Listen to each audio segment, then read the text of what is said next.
As soon as you've finished your sherry, you should go and change. Dear Lavinia, one of the few privileges of a long-time widower is that he may not be managed. Oh, Kate managed you all right. It was part of her grace that you never noticed. Well, she had so many graces. I really think Catherine begins to show a little more like her. Do you? She's still very young. Her mother was only 6 years older when she died, bringing her into the world. Ah, but her mother was exceptional. The wittiest, the prettiest, the cleverest. Who knows? Catherine might blossom when she meets the right young man. You can't wait, can you, Vinny? You're aching for romance to invade our lives. And why not? Her cousin Marion is 4 years younger, and yet it is her engagement we are to celebrate tonight. What time are we expecting? Beth said 8 o'clock.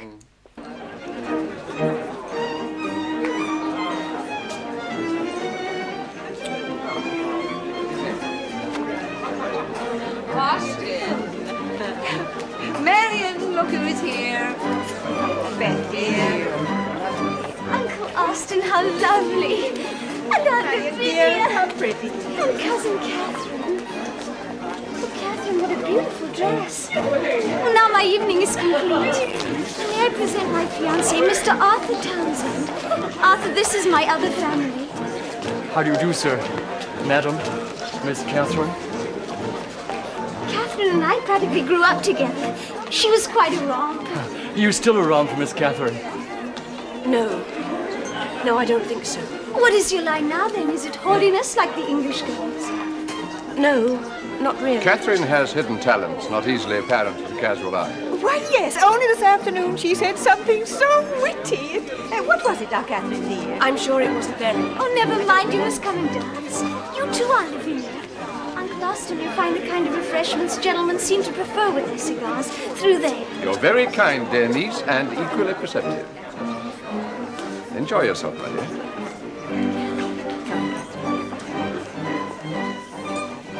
How's the back, Beth, my dear?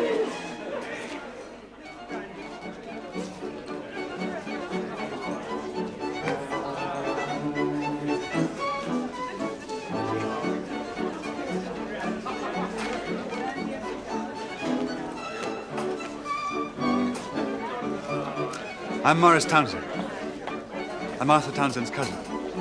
I've been told to introduce myself to you. I'm Catherine. Sloper. Yes, I know.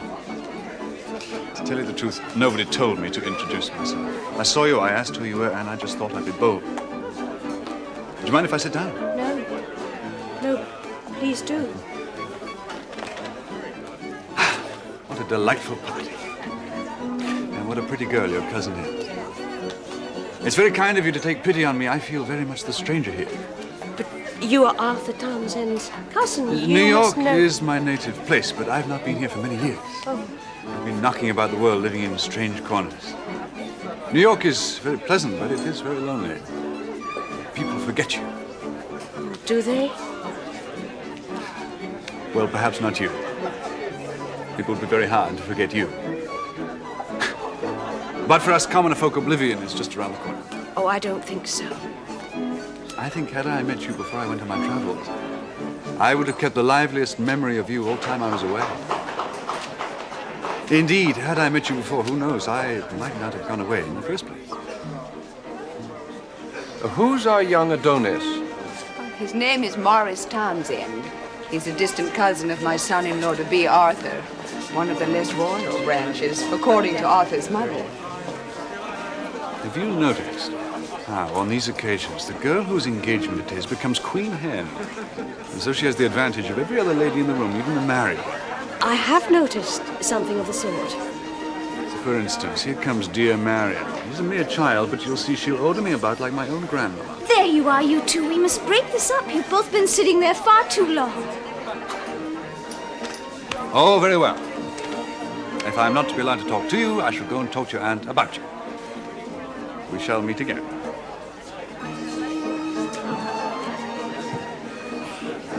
And what do you think of Morris Townsend? Is that his name? Oh, nothing particular. Oh, I've half a mind to tell him that. It will do him good. He's so terribly conceited. conceited. So Arthur says, and Arthur knows all about him.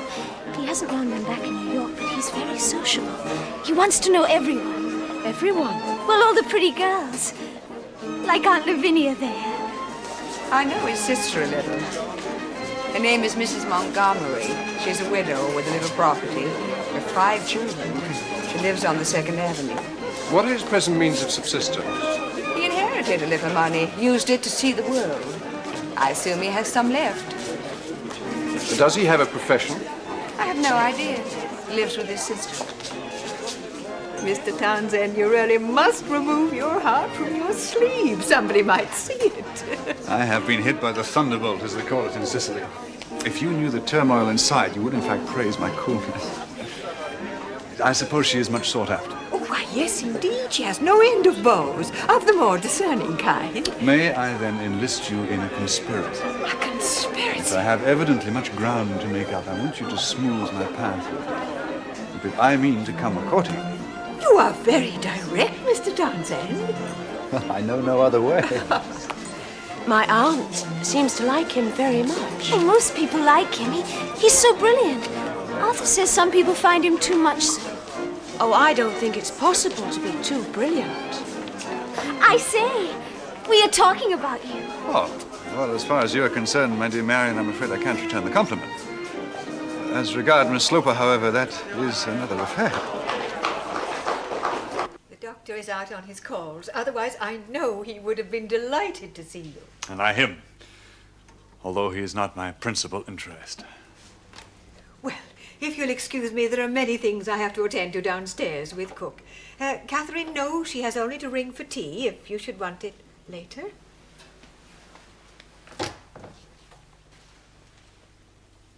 I am very bad at artifice, Miss Sloper, and I can only say what I feel. And you made a deep impression on me last evening.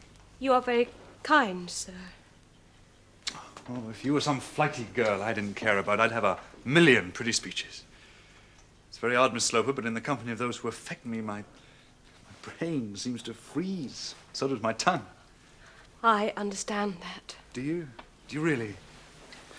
Please, tell me something about yourself.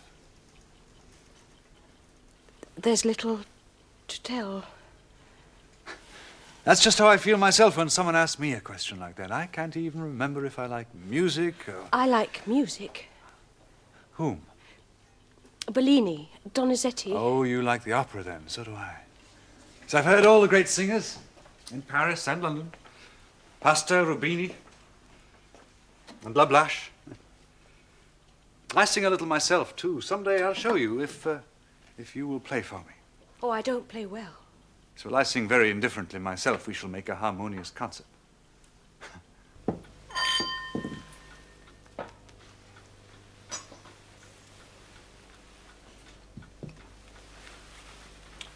Be so good as to tell me what's going on in this house, Lavinia. Going on, Austin? Why, I'm sure I don't know. I believe the old grey cat had kittens last night. At her age, the idea is startling, not to say shocking. I don't know why. Your sympathy with cats, Lavinia, arises from a feline element in your own character.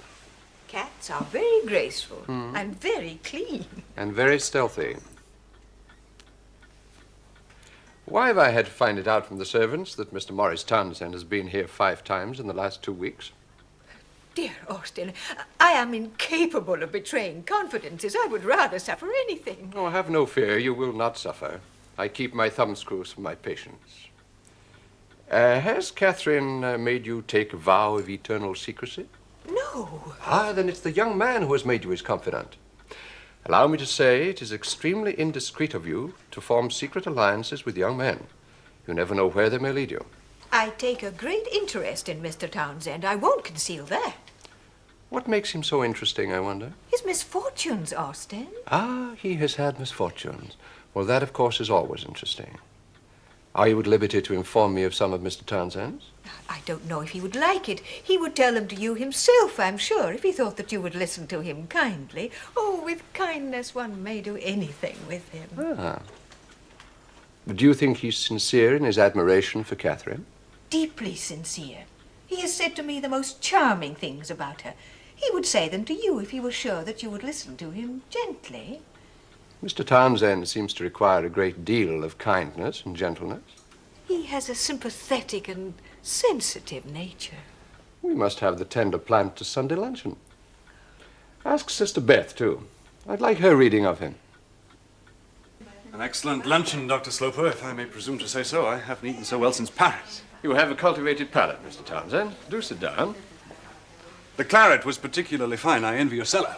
Oh, it takes a long time and a great deal of hard work. Cigar, Mr. Townsend. Please.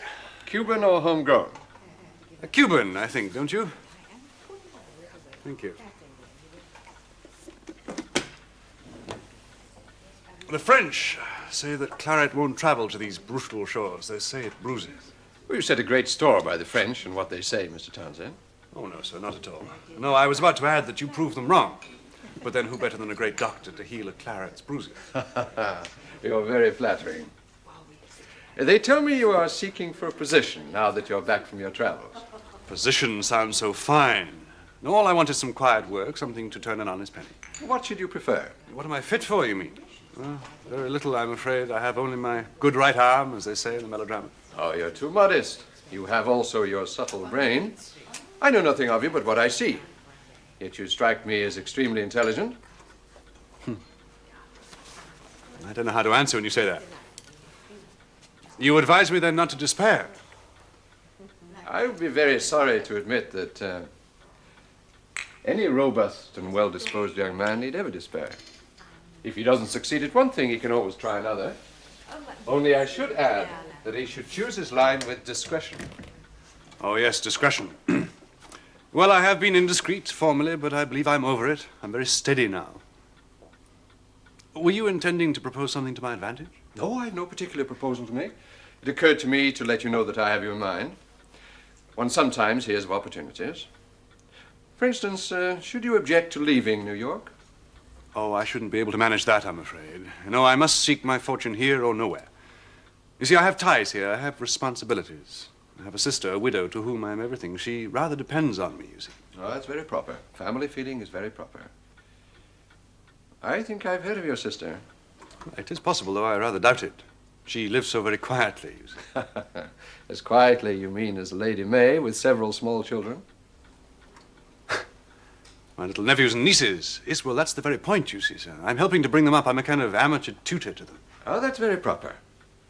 It's hardly a career. No, it certainly won't make my fortune. Ah, you must not be too much bent on a fortune, Mr. Townsend. But be assured, I will keep you in mind. I shall not lose sight of you. Shall we join the ladies? Well, he is extremely seductive, but it's a vulgar nature. He's altogether too familiar. He's a plausible coxcomb. But Lavinia tells me that Catherine is in love with him. Well, she must get over it. He's selfish, idle, and has no means of support. Why, he's looking for a position most earnestly. Yes, precisely. He's looking for it right now in my garden. The position of husband to a weak-minded girl with a large fortune would suit him to perfection. I'm afraid he shan't have it. Miss Sloper, there is something particular I wish to say to you. Something very particular. Will you meet me tonight in the square? In the square? Why not here? I feel constrained here.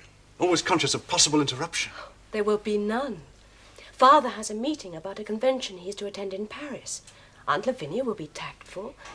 But what is it? Very well, then, here. What time? 8 o'clock. But what... Trust me. What is it, Mr. Townsend? Why did you want to see me? Your father doesn't like me. He doesn't like me at all. I don't see how you can know that. This afternoon he insulted me. He taunted me with my poverty. He laughed at me for having no position. I only took it quietly because he belongs to you. You must have misunderstood him. Well, perhaps I am too proud and too sensitive. But would you have me otherwise? He's really the soul of fairness and honor. You must not be too proud. I'm sure he likes you very well. You should ask him and see. I would rather not. If you are right about what he thinks of you. It wouldn't perhaps give you pleasure to contradict him. I never contradict him. It would make me so proud if you could. You know how little there is in me to be proud of. I am ugly and stupid. No, no, no. I am not even brave. Oh, Miss Catherine. Catherine, you don't have to be brave. I can be brave for both of us.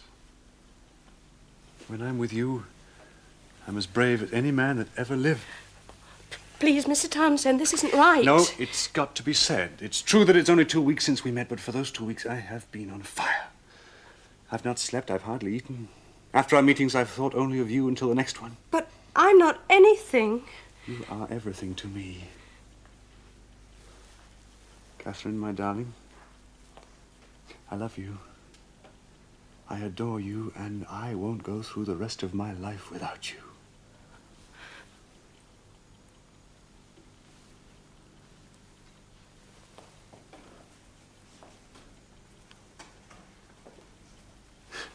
Catherine, this is the most important decision we'll have to make in our lives.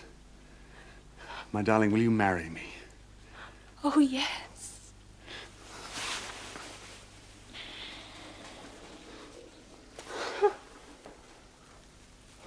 I'm the happiest man in the world. Are you happy?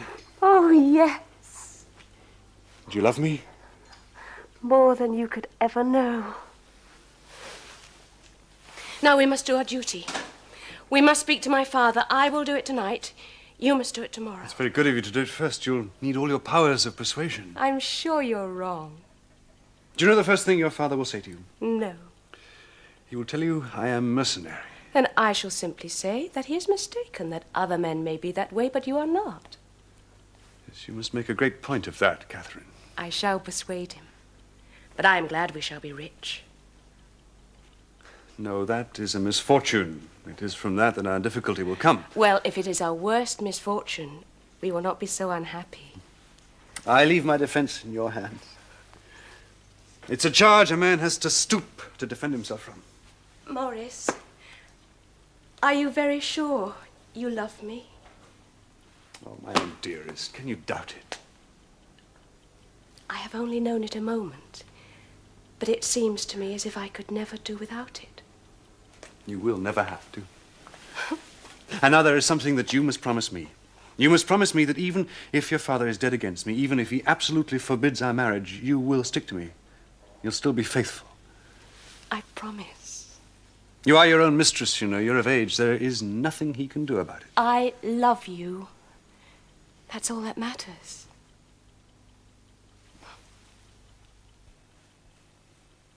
Catherine? Lavinia? In here, Father. Aunt Lavinia's gone to bed. Father, I'm engaged to be married. Well, now, there's a piece of news. Do you mind if I sit down? There, that's better. And who's the fortunate gentleman? It's Morris Townsend. When was this arrangement made? This evening, an hour ago. Oh, he came back, did he, after I'd gone? Well, yes. He's a man of swift perceptions and bold decision. Oh, yes. You have moved very fast. Yes. Yes, I think we have. You love Mr. Townsend, of course. Oh, very much. That's why you are willing to shoulder his task and make the announcement yourself. Oh, he will be speaking to you tomorrow. It's not quite the same thing, not in a man's world, anyway. It's because he thinks you have taken against him. He thinks you believe him to be mercenary. Mercenary? That's interesting he should use the word first before anyone has even accused him. I think he's right. I think you don't like him. My liking him is of no importance. The question is, does he love you and will he make you happy? Yes, I believe he does love me. Which is a kind of miracle to me. I never expected. And now to have got the best, the kindest, the handsomest young man anyone's ever seen. You hold yourself too cheaply, my dear. You have a higher value on the market than you know. The market? At what time tomorrow will Mr. Townsend be following up your gallant advance patrol, my dear? At 11 o'clock, he said. I will be here. Please, Father, treat him with kindness. He is proud and sensitive. Don't worry, my dear. You have my word for it as a doctor that the young man does not bruise too easily. Why, Austin, how nice. Beth, Townsend's sister, Mrs. Montgomery. You were telling me about her. Have you her address? She lives on the 2nd Avenue, number 25. Why do you want it? Catherine engaged herself last night to Mr. Morris Townsend. Why, that's wonderful. Is it? Of course it is. You have always had a little way of alluding to her as an unmarriageable girl. Catherine is not unmarriageable, not with the prospect of 30,000 a year. But she is absolutely unattractive. Certainly you have always made her think she is. I suspect that the only attraction to Mr. Townsend is her money. I know what you think of Morris Townsend. But Austin, the fact that Catherine will have 30,000 a year is as inescapable a part of her as the color of her eyes. It's bound to weigh in her favor with any man. With Mr. Townsend, it is the only thing in her favor. Are you sure of that? How can you know it? Is Catherine so incapable of inspiring love? This could be her chance to marry a man she loves. A man who will look after her and her money. If he loves her a little more because of it, that is all to her good fortune. It is purely the money he loves, not Catherine. There's a smug greed in his face whenever he eyes my possessions through, as it were, the window of my daughter, which I confess enrages me. It seems a very masculine thing you feel. You could be doing them both an injustice. Well, if I am, I will find it out from his sister. Where can he be? I don't know. He went out early. He did say he'd see me. He will be here. Don't worry, dearest.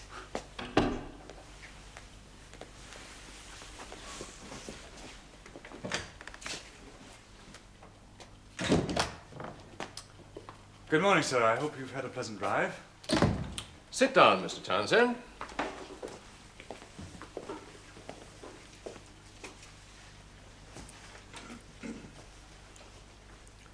Catherine told me yesterday what has been going on between you.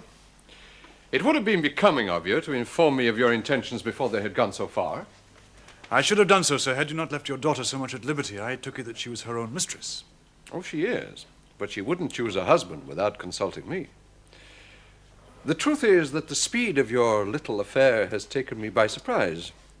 It was only the other day that Catherine made your acquaintance. It is certainly not long ago that we met. My interest in Miss Sloper began the first time I saw her. Did it not by chance precede your first meeting?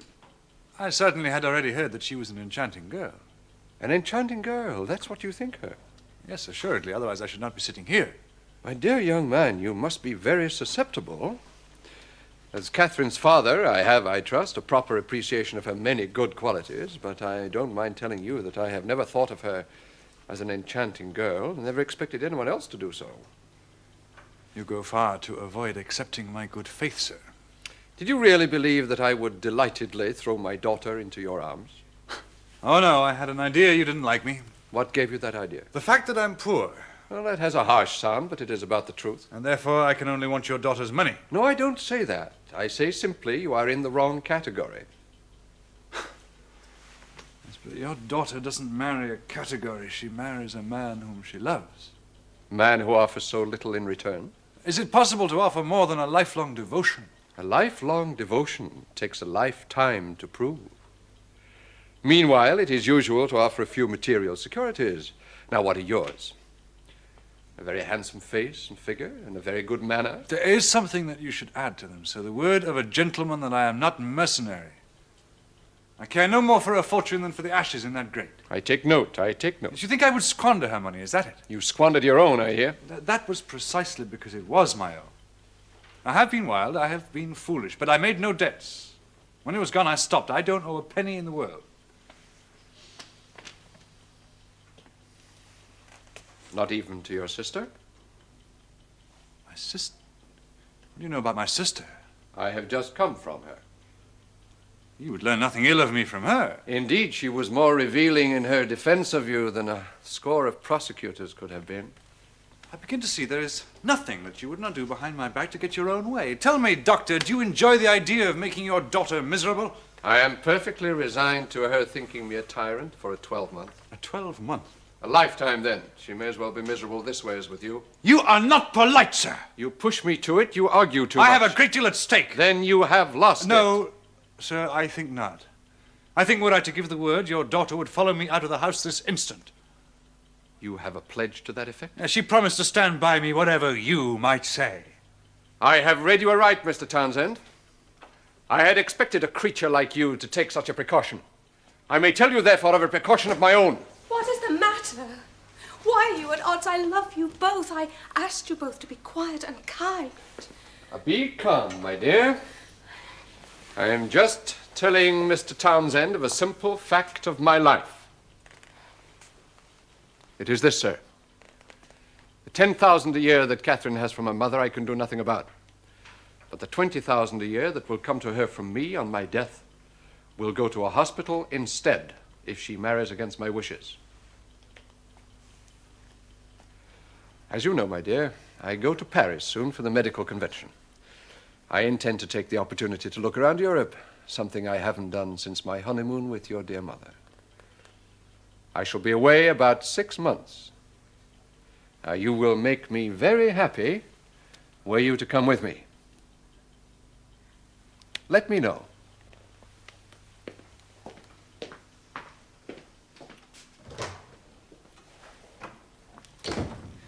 Your father evidently believes that his talk of disinheritance will weaken my love, and that 6 months' absence will give the coup de grace to yours. He's certainly wrong about me. And about me. I love my father, but I won't go on his trip.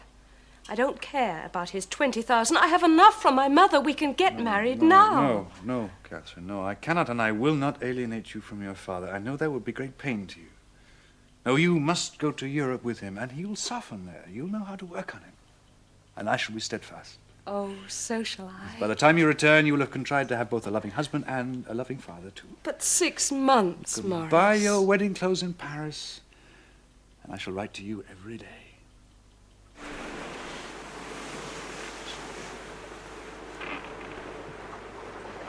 Glad to be going home. Yes, Father. Why? It's natural to look forward to home. You haven't given him up, have you? No, Father. For heaven's sake, leave that alone. Has he been writing to you all this time? Yes, Father. And I to him. I am very angry. I'm sorry. I am very angry indeed. Why has it taken you so suddenly? It has not taken me suddenly.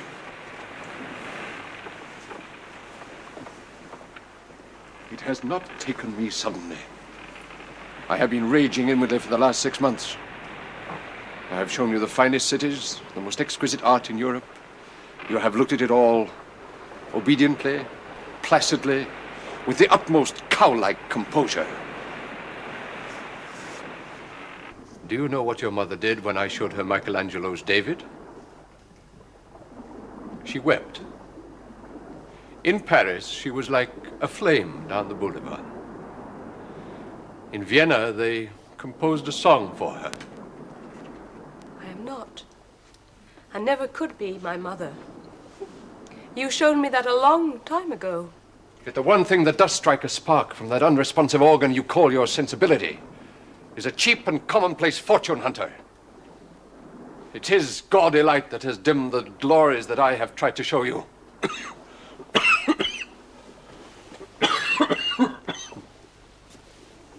Very well. If that's your true level, you may try for him, and much joy will you get of it. For I stand by what I said 6 months ago. Your mother's money I can do nothing about, but you will not have a penny of mine.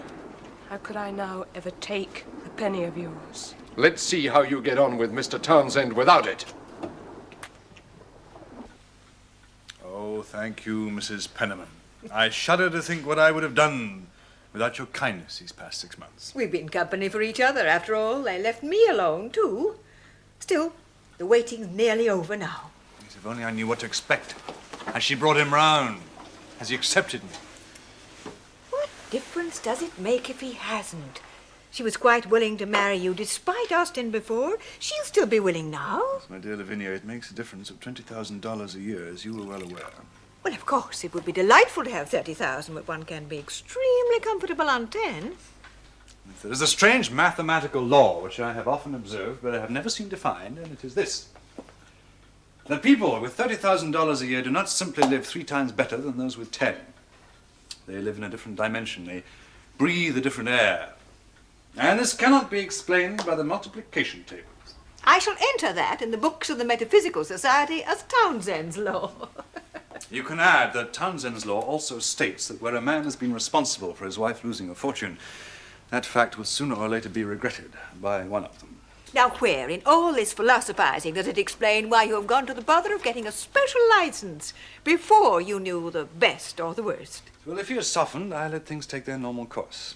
If he is not, well, I boldly go ahead and marry his daughter anyway. I will then have shown him that, firstly, I have waited 6 months and been steadfast. And secondly, I acceded to his wishes when I could have married his daughter willy-nilly at any time. And thirdly, that it is his daughter I want and not his $20,000 a year. But you I said will that... then have laid down a sufficient store of grace with him, despite himself, to marry Catherine first and to win him round later. You would bring the devil himself around, you bad boy. I may have to.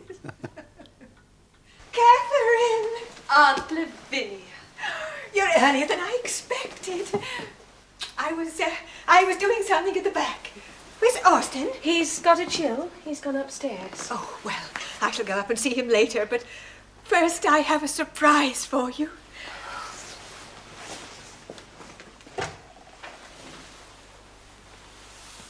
Morris. Catherine. Dearest Catherine. Oh, yeah. Oh, let me look at you. You are prettier, you're more poised. Confess, what continental cavaliers have you practiced on? Oh, none. We were very quiet. We mixed very little. And all those pretty statues of gods and goddesses, I dare say they've sent you back with sterner conceptions of symmetry. Oh, the gods reminded me of you. I mean their faces. What else? Oh, Catherine, dear, I swear you'll be the death of me yet. Did you miss me? Austin, I was on my way up to see you. How do you feel? Did you have a glorious time? I do so want to hear all about it. He's here, isn't he?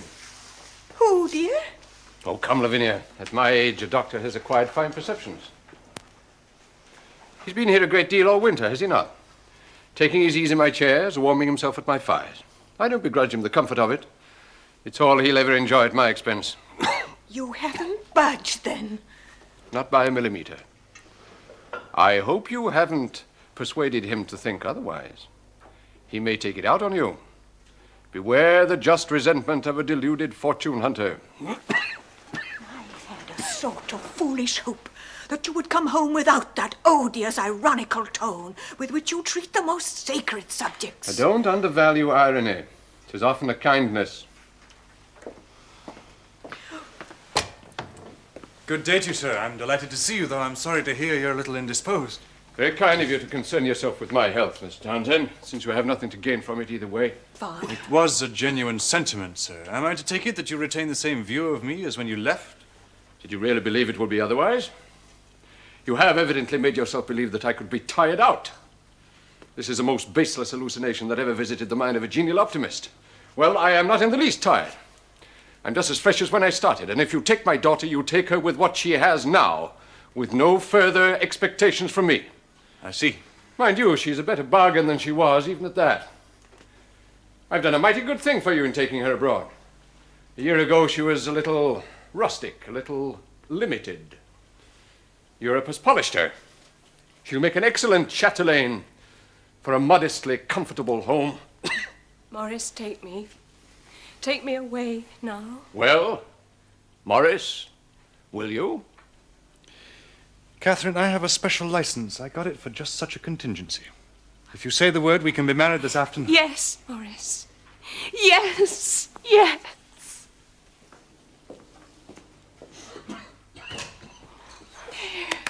That showed him. That's the way to bring him around. Present him with a fait accompli. Oh, he must wear the wedding clothes he bought in Paris, the ones you wrote and told me about. There must be no more talk of bringing him round. We must not expect it, and we must do without it.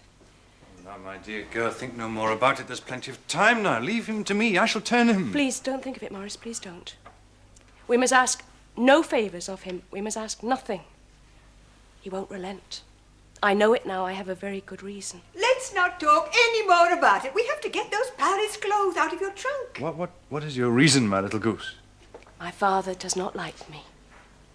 Oh, what great nonsense. Why, you're the apple of his eye. I would not say such a thing unless I were sure. I realized it on the ship. You can tell when a person feels that way. I marvel that he's hidden it so well all these years. He can't help it, but we can never be reconciled, and I can take nothing from him. I feel separated from him now. Upon my word, you are a queer family. Oh, don't say that. Don't say anything unkind. You must be very kind to me, Morris.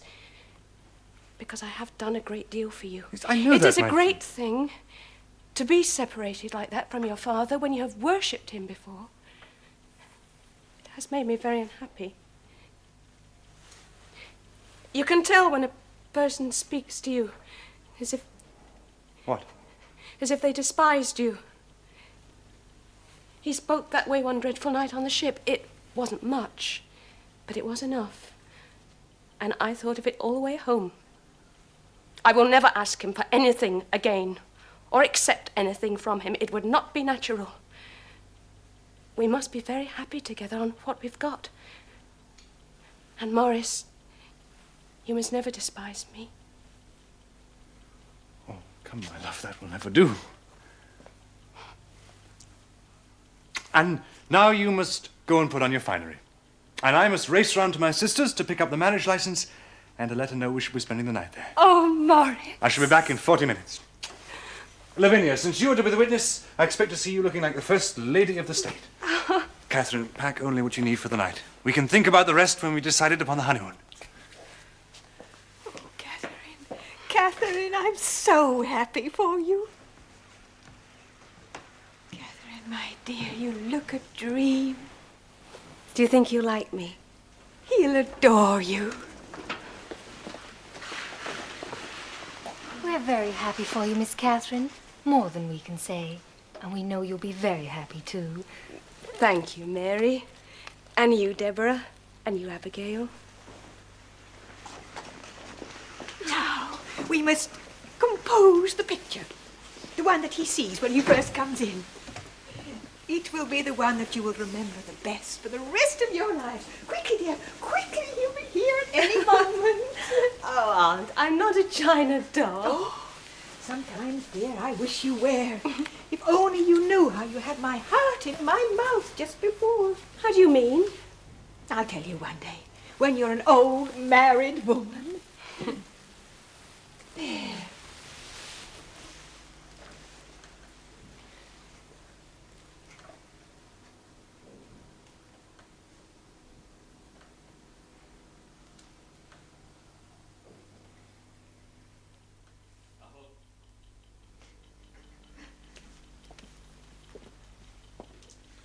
He will not come now.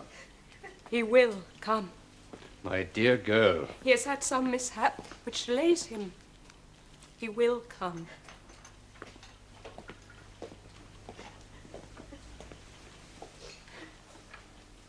How long will you sit here? He will not be long now. You may sit here till doomsday. That scoundrel will not reappear in this house.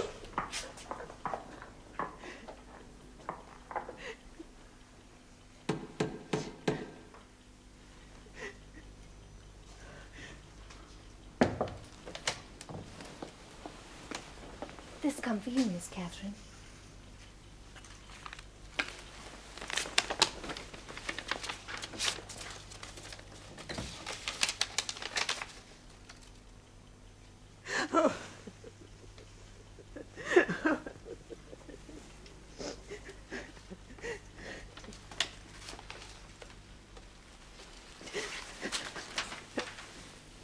Catherine,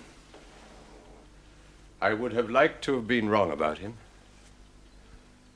I would like to think you understand me.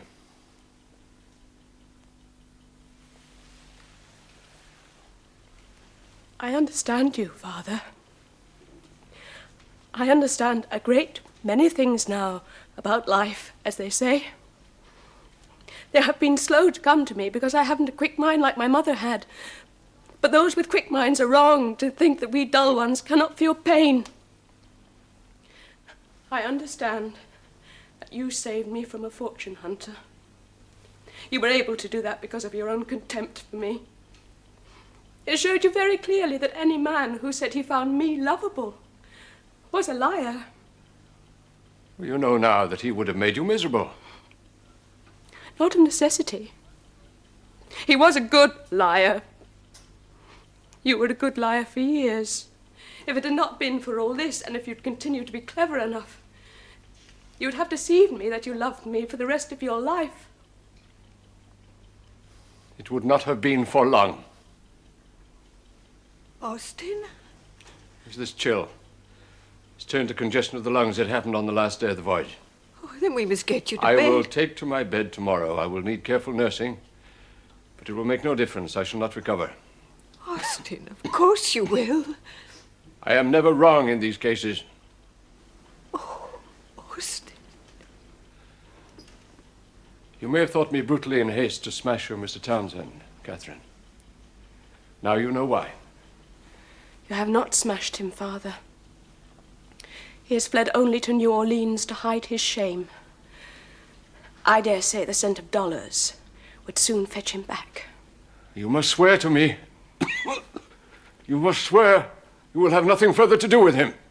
Why, Father, if your diagnosis of yourself is right, what possible further interest can you have in the matter?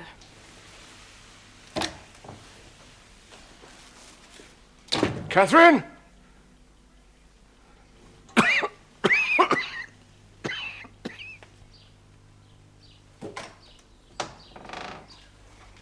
Oh, my dear, it's so hot.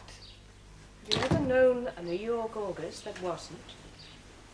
Why, we're not at the seaside, I do not know. We always went to Newport when your dear father was alive. The square is positively deserted. Not as if you can't afford it. Why, heavens, if you so wished, you could have the whole house, the whole square moved to the seaside en bloc. Next year, perhaps, when we are out of mourning. We would look like crows among the seagulls. Catherine, Yes? shall you be very angry if I speak to you about him? Him? Maurice Townsend. I shall not be angry, but I shall not like it. I met him in the avenue. He sent you a message, and I promised to deliver it. I don't care what you do with your promise. I have gone too far to retreat. Mr. Townsend wishes most particularly to see you, Catherine. There can be no good reason. He says his happiness depends on it. Is that not a good reason? No. He knows he can never be to you what he once was, but he wishes to justify himself, and he believes that in a very few words he could do so. Please say to Mr. Townsend that I wish he would leave me alone. Aunt Lavinia, you didn't. You're to tell him I'm not home. Mr. Maurice Townsend, to see Mrs. Penniman by appointment.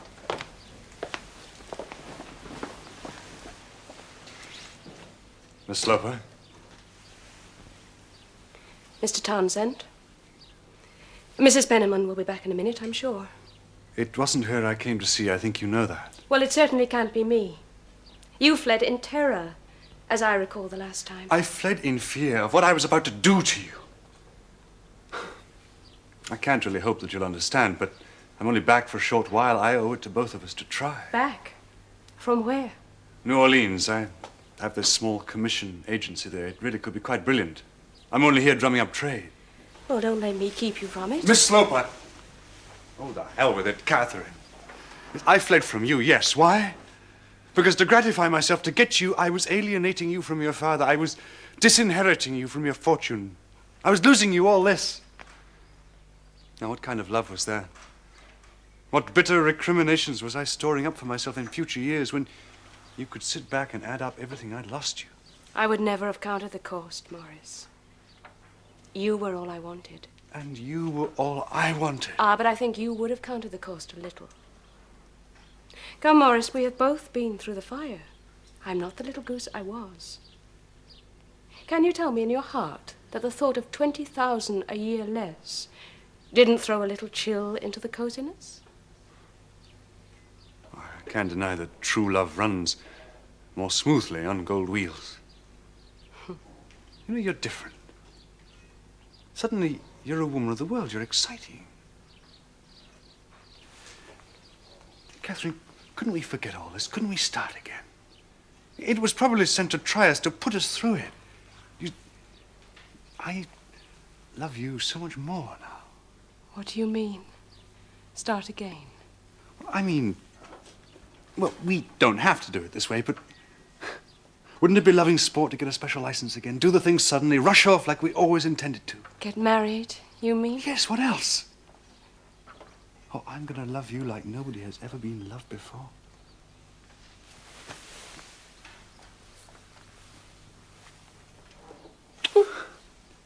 Trust me, Catherine, put yourself in my hands. We're going to be happier than two people have ever been. Oh, Morris, you're perfection. My father was right about you. You really are worthless, aren't you? You're a lying, cheating scoundrel. A cheap and plausible adventurer of the worst sort. Without conscience, without shame, and with a kind of nerve that can bring you insinuating your way back in here the minute you know I've got my fortune safe. I saw a proverb in an Arab shop in Marseille. It was on an old sword. Translated, it said, "Take what you want and pay for it." I want you. But we play my rules. I don't put myself in your hands, my dear. You put yourself in mine. The money stays in my control. You get a monthly allowance for clothes and so on, as I expect you to go on looking handsome. And since I do not expect you to work, you will naturally be at my disposal at all times. All financial decisions, property, investment, and so on, stays in my hands. There will be no special license. There will be a long engagement. We shall have 3 children and no more. And I want no smoking in the drawing room. Now kindly ring the bell for the servants and go and find Lavinia. We are going to the seaside. You will find it refreshing after your arduous labors in the south.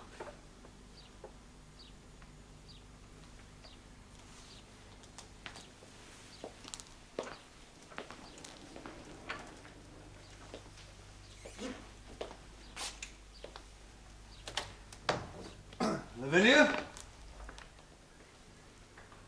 I'm sorry I couldn't be like you, Mother. It turns out I'm more like Father.